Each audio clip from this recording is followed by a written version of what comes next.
Yo, what is going on YouTube? It's your boy Peter back with another video. Thank you so much for tuning in. I really do appreciate it. I hope you guys are having a great weekend. I just wanted to go ahead and start off with this video.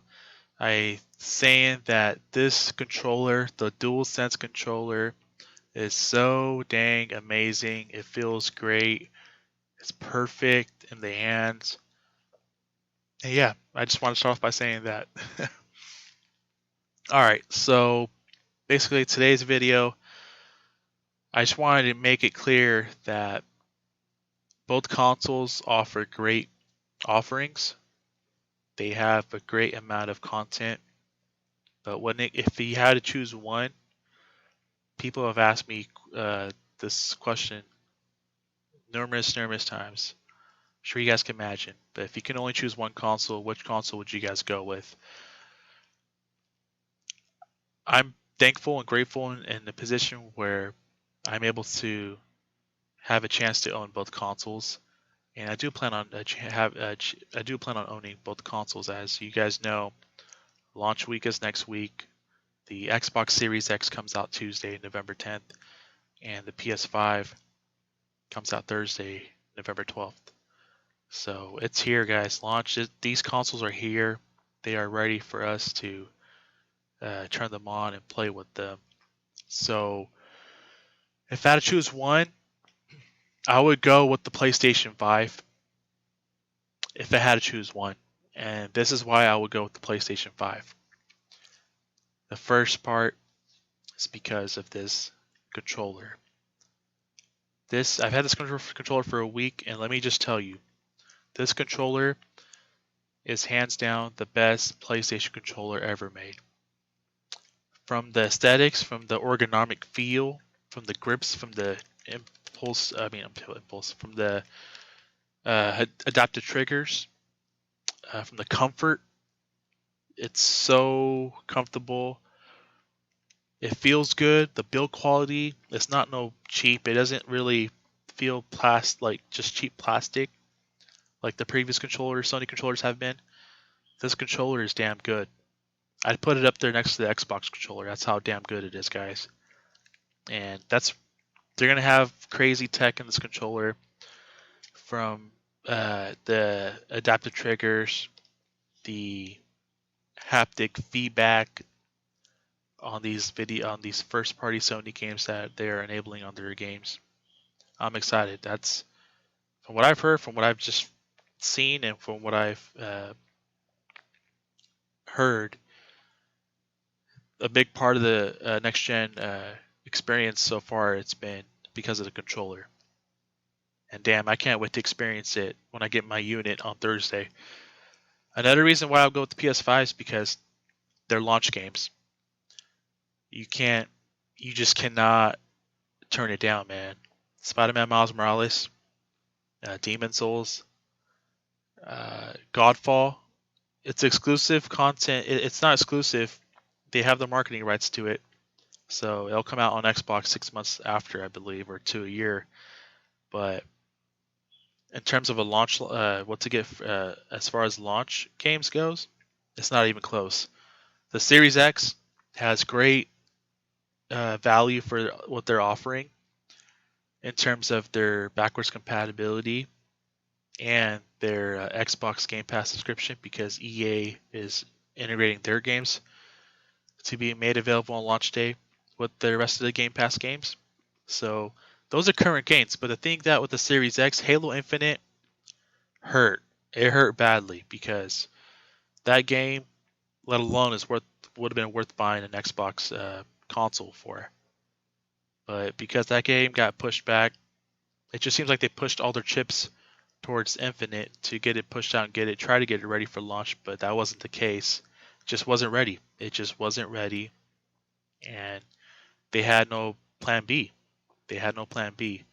So you guys are probably asking, wait, why are you getting the Series X still? Because I've owned every Xbox console, and the Series X still stands out to me because in terms of, as I said, value-wise, uh, the value is great. The Game Pass, the service that they're offering is great.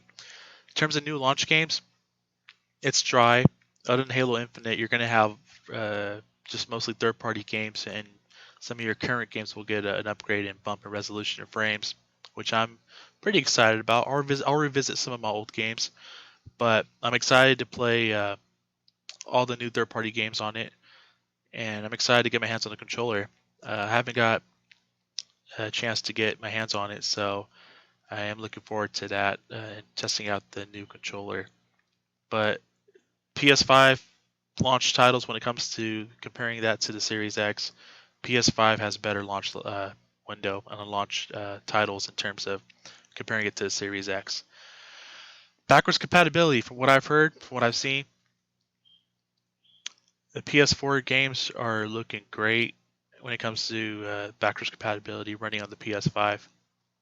I can't wait to go back and revisit some of the Naughty Dog games, and Ghost of Tsushima, God of War. All those games are gonna be 60 frames per second, by the way. So that jump in fidelity and resolution and the frames is let alone worth making an investment in the PS5. I can't wait to play. I'll go back and play Days Gone at 60 frames. From what I've heard, it's running at 60 frames. God of War 2018, 60 frames. Spider-Man 2018, 60 frames. Ghost of Tsushima, 60 frames. Last of Us Part 2, Uncharted 4. They're all going to be patched to 60 frames per second, guys. And that, let alone, is worth the experience of replaying it. And I think that's pretty much it. I think though that should be separation of, if you guys want the Sony has a combination of marketing deals. You'll get first dibs on some exclusive content when it comes to Call of Duty Black Ops Cold War, which launches next Friday, the day after the PS5 launches. You'll get a time exclusive in Godfall, which I have pre-ordered. So my pre-order launch lineup for the Series X, I have FIFA 21 and Assassin's Creed Valhalla, which I look forward to. I've seen nothing but good things about it, so I'm looking forward to that. And in my PS5 launch lineup, I got 2K21 Mamba Edition. I got Spider-Man Miles Morales. I'm a big Spider-Man fan. And then I got Godfall, which I'm looking forward to. You guys are probably thinking like, wait, what about Demon Souls? It's in the works. I will eventually pick it up. Eventually, we'll pick it up now since Cyberpunk 2077, another game I was looking forward to post-launch, a week later after launch, that was supposed to come out, but it got pushed back. It got delayed till December. So maybe in that somewhere there, depending on how long I spend with Assassin's Creed and depending on how Spider-Man Miles Morales and Godfall goes, and 2K21, I do plan on picking up the Souls game, and of course I'll pick up Black Ops Cold War as well. So those are some of my reasons that I wanted to share with you guys. If you're in the position where you can afford both, or if you're able to get both, then yeah, absolutely, 100%. I mean, both are going to offer great experiences. And this is not a video to bash on Microsoft because their launch lineup is dry. It is what it is. And that's coming from an Xbox fan that has supported every Xbox console and it's every Xbox generation. But I'm just keeping it real. I'm stating the obvious. If you got to choose one, the PlayStation 5 is the better console in terms of launch. In terms of launch day, week, it's the better console. It has the better offering in terms of launch games. It's got all your PS4 games that are fully going to be backwards compatible, and that will get a boost in resolution and frames per second. So, and me speaking all this tech stuff, I really do hope that you guys have a 4K TV to enjoy it. Because man, that would be some shit if you guys don't have a 4K TV to enjoy it. If you got a 4K TV, I'm pretty sure you know which console you're gonna go with. And previous generations, if you're not really into the exclusive games or exclusive content at launch, if you have an Xbox One or an Xbox One X, you love your Xbox, you'll probably invest in a Series X, and that's perfectly fine. And same goes with Sony. If you owned a PS4, PS4 Pro, 99% of the chances you're probably going to switch over to PS5, without a doubt. But I just wanted to share that with you guys because it's been asked to me a lot of times, well, if I had one console, which one should I go with? And I also wanted to mention, go with what your family and your friends have. That always makes it a big deal because I know most multi-platform games are cross-platform now. But if you want to be in the same ecosystem as your friends or your family, then go with what they have. If it's an Xbox or a PlayStation, go with either one of them. But this is my personal take, and I think if you had to choose one, the PS5 is going to be hard to turn down in terms of what they're offering at launch. The Series X has exciting future ahead because they have a beast of a monster of a machine, and they got some good future titles that are in the works that will eventually come out that will utilize and show the hardware capabilities of the Series X. And obviously the PS5, you know what you're getting. You're getting a good catalog of games. That's what's proven what you got with the PS4, and that doesn't stop. They're obviously developing a lot of great stuff for the PS5 that's in development, and that stuff is going to blow a lot of people away when that stuff comes out when it's ready. That's going to do it for me, guys. Tune into my next video. It's going to be launch week is here. So excited. We've been waiting, and it's finally here, guys. It's finally here. Looking forward to it, man. Series X, Tuesday, November 10th. PS5, Thursday, November 12th. I will have, I will get my impressions. I will be excited. I'm excited, man. It's been not too long now, a couple of days away from launch week when it starts, and yeah, I will give my take on how it goes with both consoles and possibly talk about gameplay and the DualSense controller and haptic feedbacks and the adaptive triggers.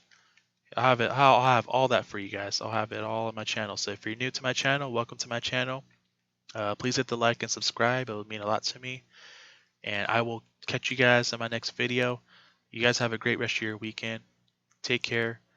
God bless. And keep pushing forward. And I will see you guys in my next video. Peace.